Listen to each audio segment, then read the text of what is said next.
terminal de ómnibus.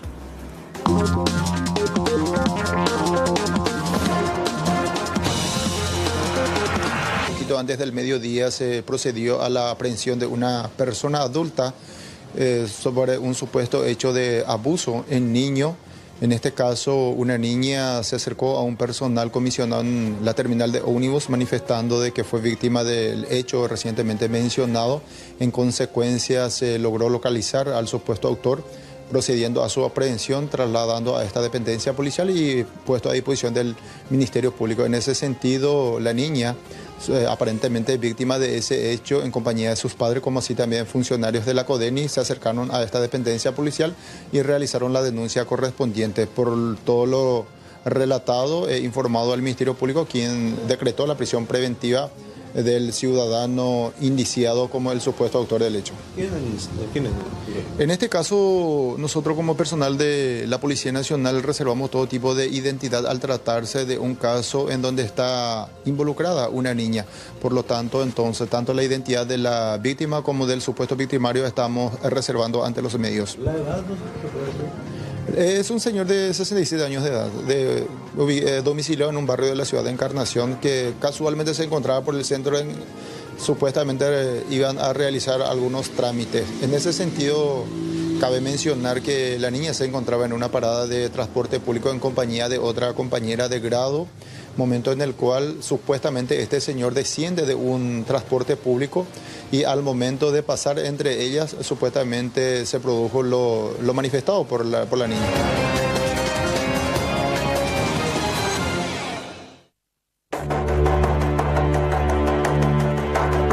La necesidad de modificar el marco penal respecto a menores infractores de la ley en determinados casos es la discusión que ya se instaló en el ámbito parlamentario. Se habla de la necesidad de aumentar la pena máxima, hoy de 8 años de prisión, para crímenes tan crueles y fríamente planificados por adolescentes, como el que tuvo como víctima a la joven María Fernanda y a su bebé en gestación. Entonces lo que yo planteo es modificar la ley de menores, que los menores asesinos sean juzgados como adultos, aparte ampliar la condena a cadena perpetua. Yo creo que cualquiera que le saque la vida a un paraguayo o a una paraguaya tiene que perder su derecho a libertad de por vida.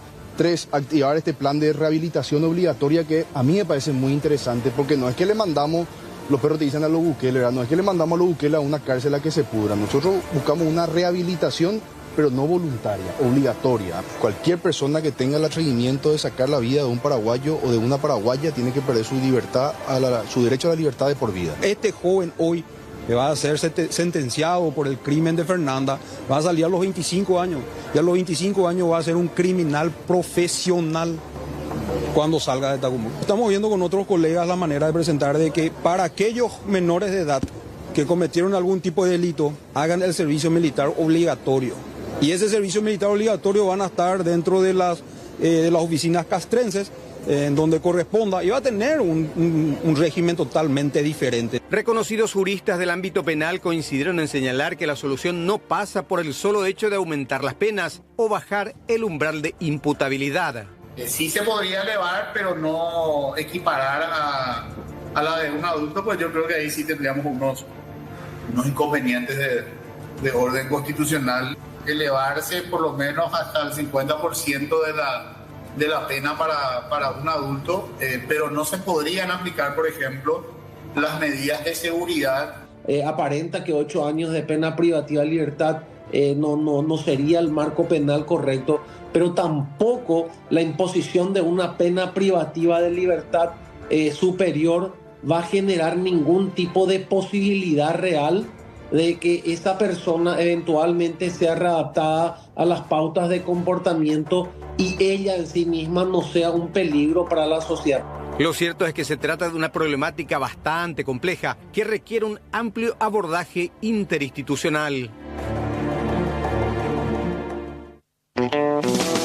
Es que se tiene que entender que hay un procedimiento especializado, a pesar de que estamos hablando del sistema penal, hace una distinción específicamente a los adolescentes. ¿Y cuál es ese paso a paso con un adolescente? ¿Él puede ser indagado por la fiscalía, por ejemplo? No, el adolescente, él o la adolescente, sí, una vez que exista, supongamos, como cualquier otro proceso penal, sí, puede existir un hecho en flagrante comisión donde el adolescente puede ser en ese contexto, solo en ese contexto privado, pero inmediatamente puesto a disposición, no de la Fiscalía, sino de un juez penal especializado. Eso cuando hablamos de flagrancia, es decir, Exacto. se le encuentra en un acto cometiendo un delito o un crimen. Así mismo, así mismo. Independientemente a la calificación que le demos Sí.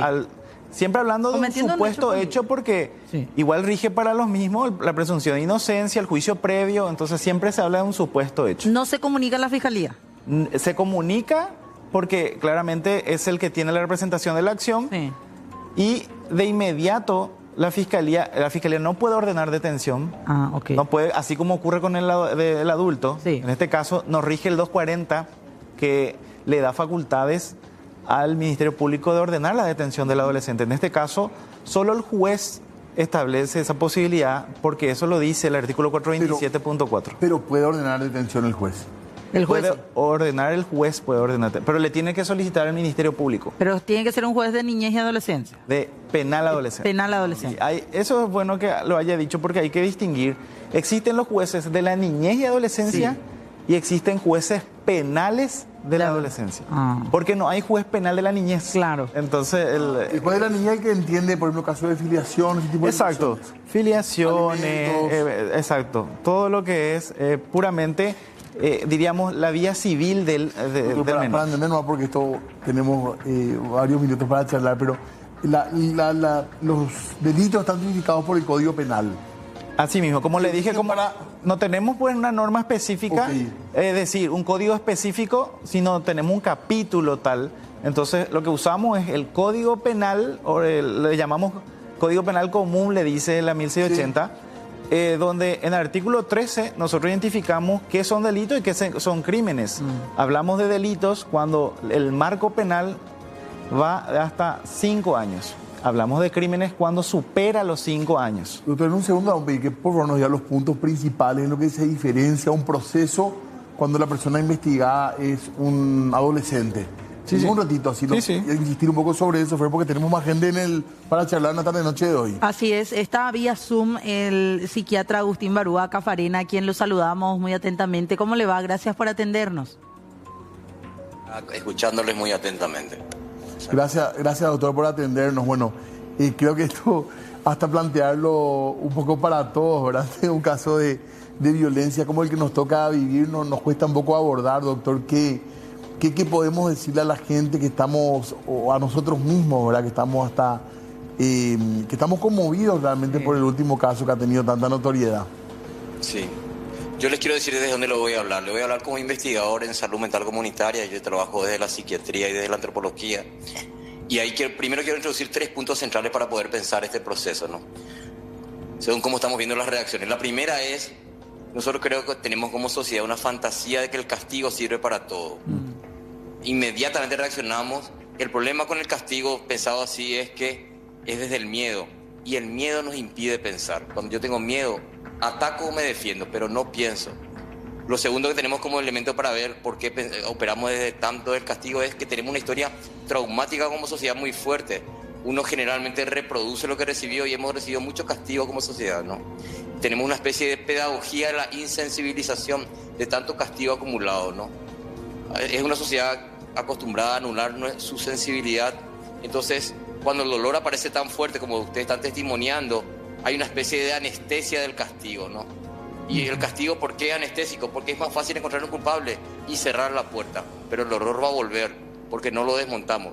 La segunda cosa importante que me parece de marco para pensar esto es que yo creo que el castigo no sirve si hay privilegio. O sea, el castigo no es ejemplarizante, no es creíble si hay una desigualdad. Nosotros tenemos una sociedad extremadamente desigual como derechos, acumulando muchísimos privilegios a algunos sectores muy pequeños. Entonces nuestras cárceles son cárceles de pobres eminentemente. Entonces no se cree en el castigo como solución y no cumple su razón cuando es discriminador y es impune. Y el tercer gran problema del marco, yo creo que es que intervenimos sin comprender lo que intervenimos. Como intervenimos reactivamente, muy angustiadamente, no pensamos por qué pasa lo que pasa. Yo quiero proponer 5 preguntas para pensar por qué pasa lo que pasa en las relaciones intergeneracionales, ¿no? Yo como tengo una mirada más de la salud mental, Claro. no se puede pensar solamente el corte joven o el caso de este adolescente aislado, sino qué pasa en nuestra sociedad en términos de las relaciones entre personas jóvenes y personas adultas. Primera pregunta, ¿qué sentido tiene la vida y la muerte si para las juventudes no hay derecho ni futuro posible? Al no tener perspectiva de futuro, a uno ya no le importa porque no tiene que construir, porque no está vedado ese futuro, ¿no? La promesa de la educación, que es la principal promesa que le hacemos a las generaciones jóvenes, Sí. no la alcanzan las mayorías. Pregunta 1. Pregunta 2. Nosotros cuestionamos mucho el mundo de las pantallas y en las generaciones jóvenes, pero ¿no será que esa especie de pantallomanía no es un refugio ante una realidad que es expulsiva para las generaciones jóvenes? No tenemos transporte, no tenemos empleo, la educación no funciona, la comida del programa Hambre Cero está muy criticada, o sea, hay un espectro gigante que no tenemos tiempo para listar todos los derechos que están caídos. Entonces, ¿por qué ellos no se refugiarían en las pantallas con todas las complejidades que implica la vida de la virtualidad? Claro. Ahora, doctor, ahí me quiero detener un poco en lo que usted está diciendo, porque sí, es sumamente interesante mirarlo desde esa perspectiva. Ayer ya lo hacíamos también con otros especialistas. En el caso de menores que cometen algún tipo de hecho punible, de infracción, hablando de la generalidad, analizamos desde ese aspecto o desde esos dos puntos que usted mencionaba, cuando por lo general son menores pobres, hay que decirlo directamente. Pero ¿qué pasa con aquellos jóvenes que aún teniéndolo todo, entre comillas, y que uno pensaría no están enfrentándose tan directamente a ese tipo de problemáticas sociales que usted plantea, cometen delitos, cometen crímenes? La pobreza no es solo material.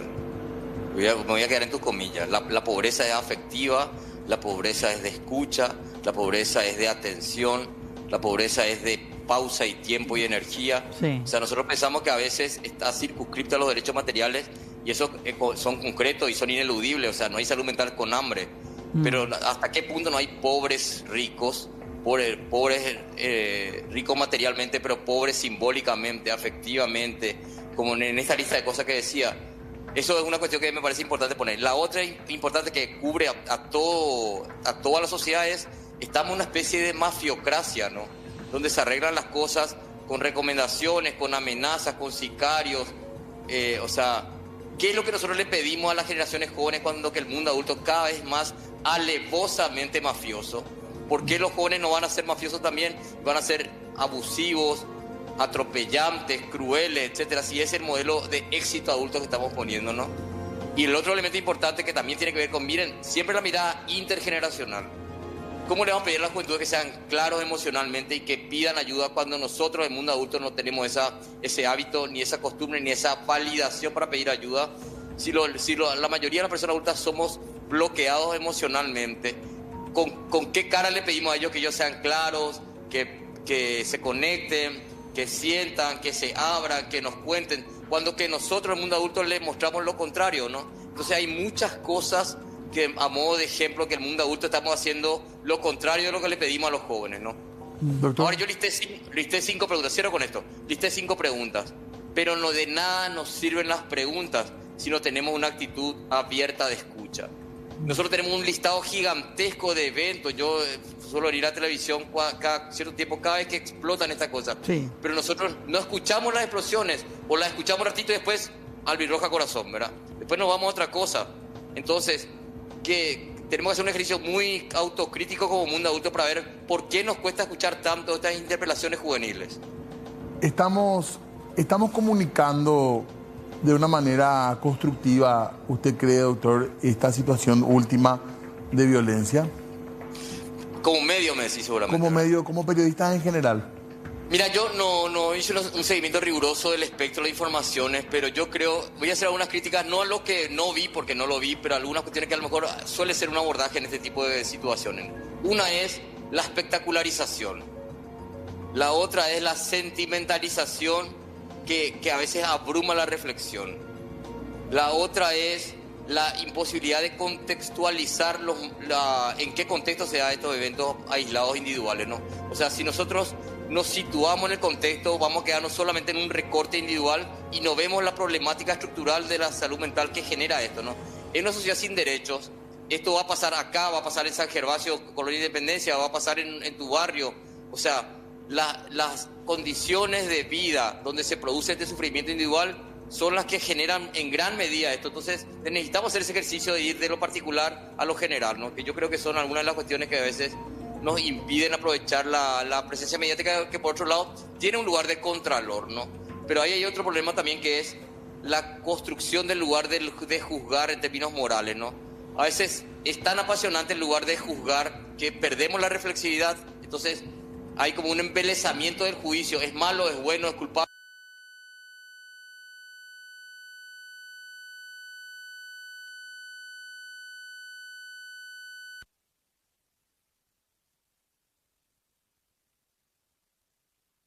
Porque ayer Todo también nos pinta que se va a decían. seguir agravando más. Ahí recuperamos el audio, doctor, perdón. Ah, pero pensé que me estaban escuchando. Sí, ahora ¿Hasta dónde escucharon? ¿Hasta dónde escucharon? Logramos captar hasta hace unos segundos nada más, así que puede continuar. No, lo que le decía es sobre el final es que lo último que pasa también para señalar esta cuestión del papel de los medios es que a veces es muy atractivo el lugar del juzgamiento moral. Sí. Si es bueno o es malo. Pero eso, cuando se realiza de manera descontextualizada, de manera simplista y de manera punitivista, no se comprende lo que pasa, ¿no? Hay un apasionamiento del juzgar, entonces perdemos la comprensión de lo que pasa y perdemos también el implicarnos en la problemática, porque estas son problemáticas colectivas, no solamente individuales, ¿no? O sea, insisto, lo que pasó ahí, estamos en mucho riesgo que pase en muchos lugares del país, entonces tenemos que verlo de manera implicada, no arriba y afuera. Un segundito, doctor, porque estamos acá también hablando desde la perspectiva judicial de esta situación para marcar un poco las características principales que tiene el proceso en cuanto a menores. Perdón, ¿cuál era el término correcto, doctor, que dijiste? Lo de justicia juvenil. Justicia juvenil. Justicia juvenil. Correcto. Así. ¿Qué señalamos como los aspectos principales de este proceso?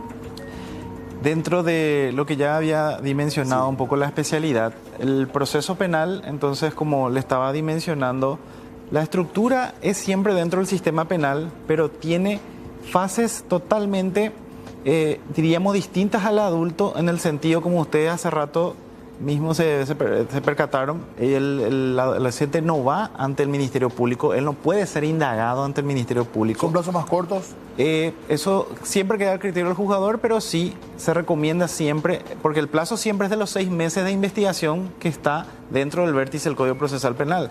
Pero los jueces penales adolescentes siempre vemos un plazo de entre 2 a 3 meses para darle ya una salida inmediata al proceso. Entonces, ¿qué es lo que implica ello también? Que hay que contextualizar el sentido de lo que se encuentra en abordaje dentro del vértice investigativo. Ya el juez puede determinar eso del momento de la presentación de la imputación por parte del fiscal y conforme a ello, en razón al artículo 303, establece el plazo para que pueda requerir conclusivamente. Claro que puede concluir con una acusación y esa acusación después se valora en una audiencia. Como le digo, tenemos que utilizar la vía del Código Procesal Penal porque no tenemos un autónomo para el procedimiento penal adolescente, entonces usamos la preliminar.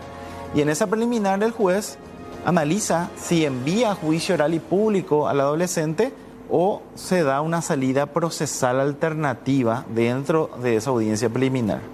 Y ahí es donde se hablan de nuevas figuras.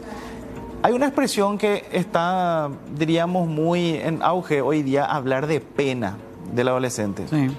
No existe pena en el procedimiento penal adolescente.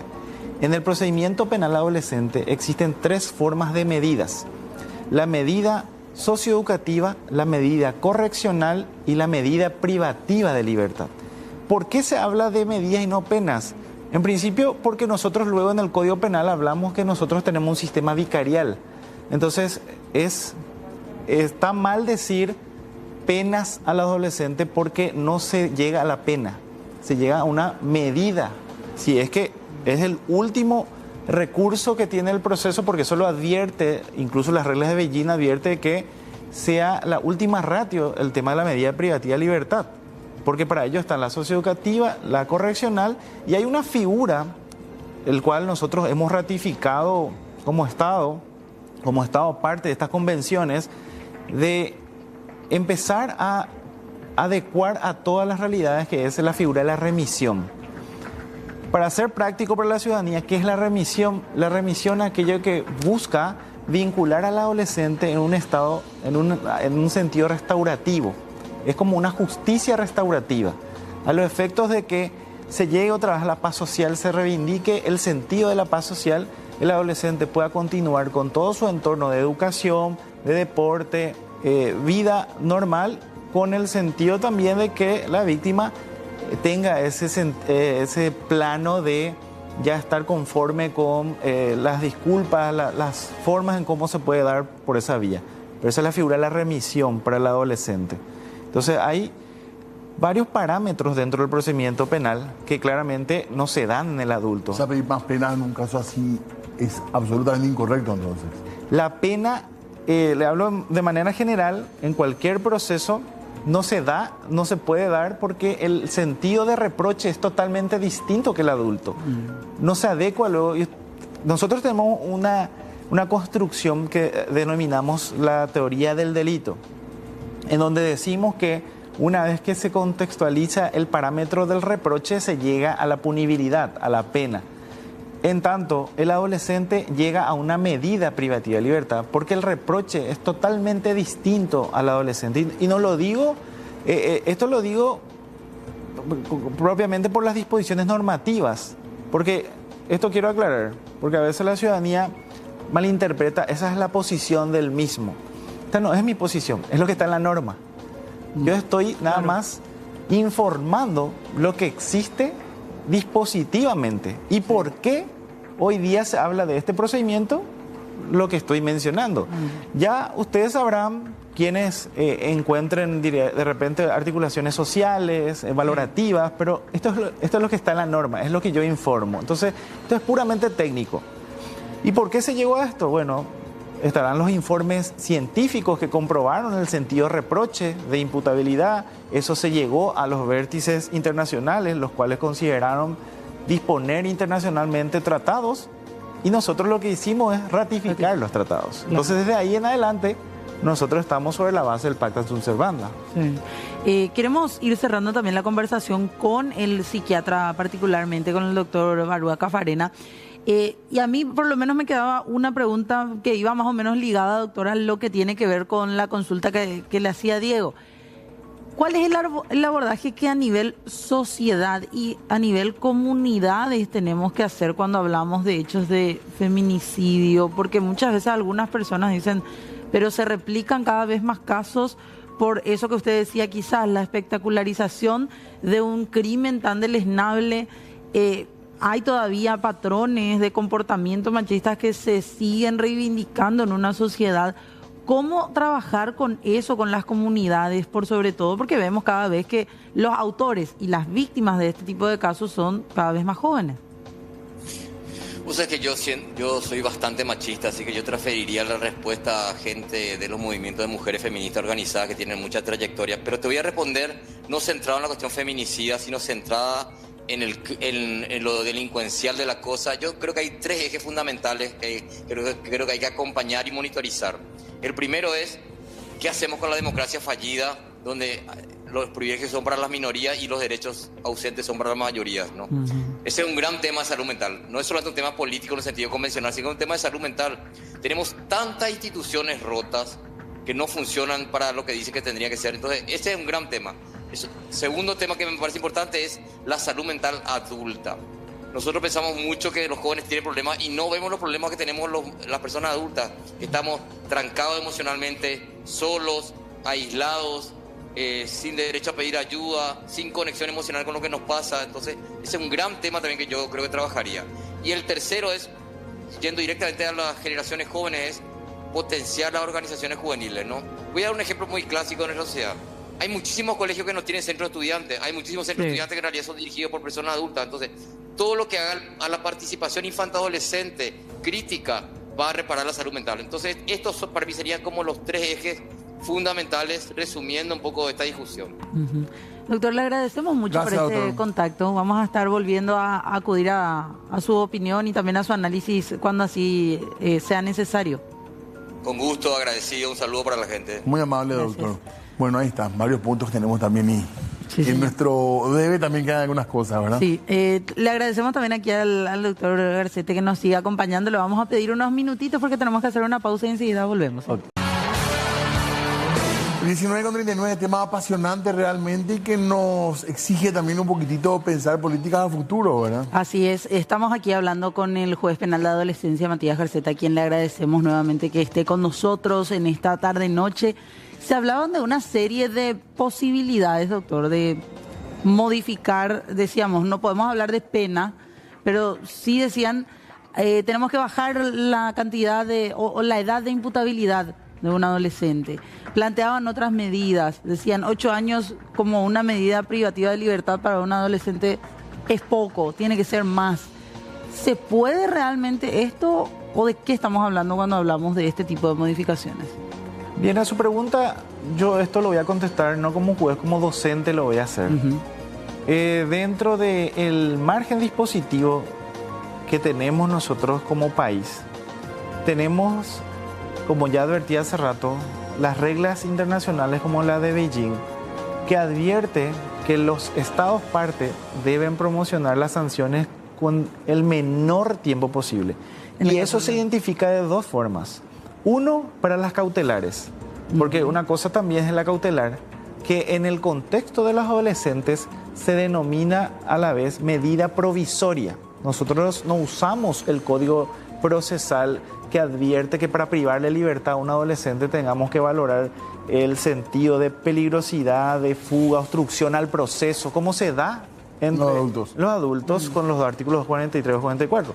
Nosotros tenemos en la 1680 la base, que es de analizar que tenemos que ponderar la situación de vulnerabilidad del adolescente, en su caso, si hay acompañamiento familiar, si tiene arraigo del sentido familiar que lo puedan proteger a que no esté fuera, digamos, de la continuidad del proceso, porque también las disposiciones internacionales lo que advierten es que el proceso penal no le puede perjudicar al adolescente en su vida cotidiana en el sentido de la educación. Eso lo dice y eso lo ratificamos. Durante el proceso penal el proceso penal no le puede perjudicar al adolescente en su vida de educación. O sea, él tiene que seguir estudiando. Exacto, doctor. tiene que seguir estudiando. ¿Y qué pasa si está en algún centro educativo para Hoy día los centros educativos están preparados para ese efecto. Justamente esa es la visión que se tiene después de todo lo ocurrido, ustedes sabrán, y el fallo internacional del 2004 que sancionó al país respecto a justamente la situación de los menores que estaban en... Por el caso Panchito López particularmente. El denominado de ese efecto. La implicancia de esa resolución hizo que se generen muchas modificaciones, desde la denominación del juez o los jueces, incluso el alcance a la especialidad, para que las autoridades tengan también esa especialidad del fuero. Nosotros hoy en el Poder Judicial estamos cumpliendo. Tenemos jueces penales de garantías penal adolescente, tenemos Cámara de Apelación penal adolescente, la Defensoría tiene defensores públicos penales adolescentes y el Ministerio Público tenía un plan piloto que aplicaba también fiscales especializados. La policía todavía no tiene especialidad, o sea, no están, diríamos, con un cuerpo especializado adolescente. Sí. Pero todo eso son vértices que... Pero debería, doctor, también. Y esa es, diríamos, la línea internacional. Entonces, al sentido que usted dice también, la noción, la segunda parte, esta es la cautelar, la segunda parte es la medida privativa de libertad, como ya le estaba diciendo, también hace referencia a esa, diríamos, determinación de proporcionalidad en el contexto de la privación de libertad. Porque hay que ver cuál es el objeto de la medida. ¿Cuál va a ser el objeto de la medida de privar la libertad? En el contexto constitucional, si nosotros miramos la Constitución 92, del 92, que es la vigente hasta ahora, y lo digo así resaltando porque la 1680 es del 2001, que fue adecuando a la realidad internacional, pero nuestra Constitución actualmente es la del 92. Y ahí lo que tenemos es el artículo 20, que ustedes van a ver, dice el objeto de la pena. Y es precisamente la readaptación del condenado y la protección de la sociedad. Eso es de principio general positivo. Pero ¿qué ocurre? Como en el adolescente no se da pena, se da medida privativa de libertad. Entonces nos quedamos con ¿y cuál es el objeto de la medida? Lo que hace hoy día el Código de Ejecución Penal, que es del 2014, la ley 5.162, advierte que justamente el objeto de la medida privativa de libertad va a ser la reeducación, para que se reintegre el adolescente en el menor tiempo posible, para que su vida futuro, ahí podemos ver en pantalla, una finalidad educativa y de reintegración social. Acá Esos son dice, los fines. Esta parte de la presentación que usted tiene dice la fijación de la duración debe atender. ¿Podemos volver atrás? Porque me parecían algunos puntos particulares. Perdón, pero no se aparta demasiado tampoco, creo, del espíritu de la Constitución.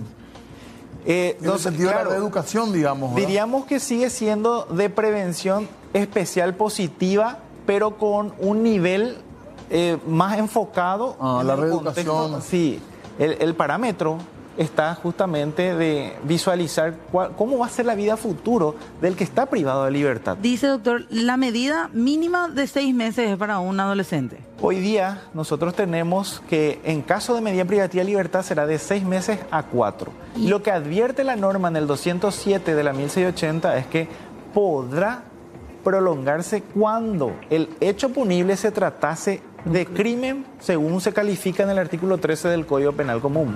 Ok, y pasamos al siguiente. Sí. Hay muchas condenas de 8 años. Tuvimos casos que llegaron a juicios orales. Claramente tienen que llegar a juicio oral por la ya elevada sanción que es el crimen. Exacto. No, pero más todavía por el margen, ¿verdad?, de la sanción, porque nosotros tenemos vértices procesales que nos permiten llegar hasta ese quantum en la audiencia preliminar. Eso volviendo atrás con lo que dice la 1286, es decir, el Código Procesal Penal. Y, doctor, volviendo a mi pregunta inicial, ¿es imposible pensar que se aumente esta medida privativa de libertad como planteaban algunos? Yo reitero esto como expresión didáctica.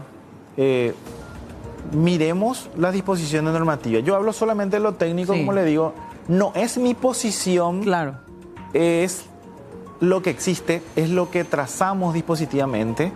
Ya queda a criterio del Estado parte analizar el contexto de lo que hemos adecuado, de lo que hemos considerado en nuestra disposición normativa. ¿Y la edad de imputabilidad cómo se da o de cuántos años es en otros países, hablando de...? Podemos adelantar un poco el gráfico, un poquito más, y vamos a encontrar algunos diseños que he encontrado en algunos sistemas jurídicos.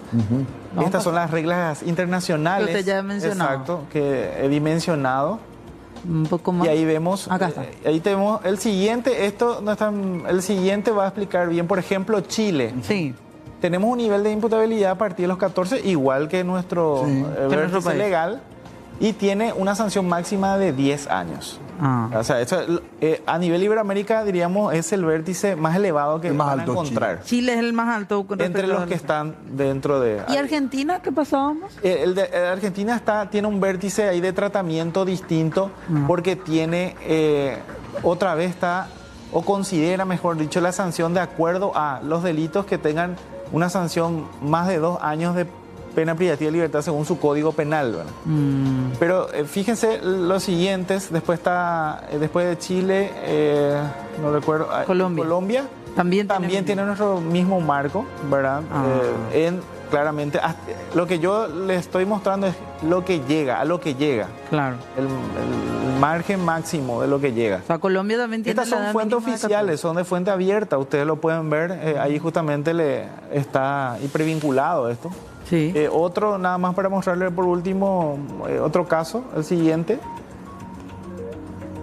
A ver un poquito el siguiente, por favor. Ecuador. Ahí tenemos un 12 margen. años. Ahí, eso sí, baja la imputabilidad, pero tendrán sus análisis, ¿verdad? Claro, pero la sanción es menor, también la sanción máxima es de apenas 4 años. Lo resaltante de Ecuador es que incluso a nivel constitucional ellos tienen una distinción para el procedimiento penal adolescente a nivel constitucional, cosa que nosotros no lo tenemos porque todavía nuestra constitución no se adecua a esa realidad. Claro. Esa es otro parámetro, digamos, que todavía tenemos que analizar. ¿Usted en lo personal usted piensa que está bien, digamos, esto, o usted creería ya, no como juez, a lo mejor como jurista, como Yo considero que las líneas internacionales han pasado por todos estos análisis. No crean que estas circunstancias ocurren desde ahora. O sea, se dan, pero en otras sintonías, en otras circunstancias, en otras, diríamos, en nuestras eras, pero al fin y al cabo todo esto ya fue debatido. O sea, por el sistema internacional se viene analizando todo este contexto de desde cuánto podrían ser, desde hasta cuánto podrían estar adentro. Todo esto ya es una cuestión que el sistema internacional lo contextualizó. Entonces, como les digo, nosotros no tenemos que cerrarnos a lo que el sistema ya reflejó. Claro. En general, en el mundo jurídico no hay mucha tendencia, ¿verdad?, a pedir siempre penas más duras. ¿Esa es una reacción que tenemos nosotros, digamos, como sociedad, o no es así? Y yo creo que eso siempre se da, no creo que es decir que en el decir del paraguayo nomás, porque a nivel de análisis comparado, y yo lo digo como ya también investigador de derecho, todo siempre tiende hacia esa determinación. Este es un cuadro último que ahí ustedes están pudiendo ver. Hice ya un conclusivo de por qué tenemos lo que tenemos. Porque, como les digo, yo hoy vengo a decirles lo que hay. No quiero adentrarme mucho en el contexto de si esto está bien, si esto es lo que hay. Esto técnicamente es la disposición positiva que tenemos. La Constitución, la 1680 y los diversos tratados acompañan que esto sea una realidad. Entonces, esa es la funcionalidad. Nosotros tenemos que cumplir un vértice de legalidad, porque decimos que marcamos el contexto de legalidad. Claro, ahí podemos poner a pleno esa imagen para ir cerrando un poco la charla también respecto a estas normativas, la edad de imputabilidad también. Y mientras tanto, doctor, para cerrar al menos de mi parte, hay que pensar en volver a definir, o mejor dicho, intensificar que los centros educativos sean realmente centros de reformación de nuestros jóvenes, porque muchos dicen, los jóvenes se van a estos centros, comúnmente se les llama cárcel entre la gente, no tanto estamos adecuados a decirle centro educativo, pero se les manda a la cárcel a un adolescente, te dice la gente, y salen peor. O después vuelven a ingresar a un sistema aún más perverso, delincuencial, o vuelven a cometer delitos, crímenes. ¿Hay que pensar realmente en una mejor educación dentro de estos centros? Yo le voy a decir por experiencia, me tocó, normalmente los jueces somos invitados cuando termina el año lectivo en el centro educativo. Somos nosotros los que le entregamos su título, porque somos invitados especiales de repente del centro educativo. Y hoy se ve realmente, y lo puedo decir, cómo muchos están realmente aprovechando el sistema. Un chico que había ingresado ese día estaba egresando de su secundaria, él salió mejor alumno, mejor compañero, mejor egresado, fue prácticamente mejor deportista, todo. Entonces, la vinculación del sistema, como ocurre también con los adultos, porque esa es la pregunta que también se hace, es siempre un reflejo, yo creo que personal y a la vez de acompañamiento familiar. Porque es lo que muchas veces notamos.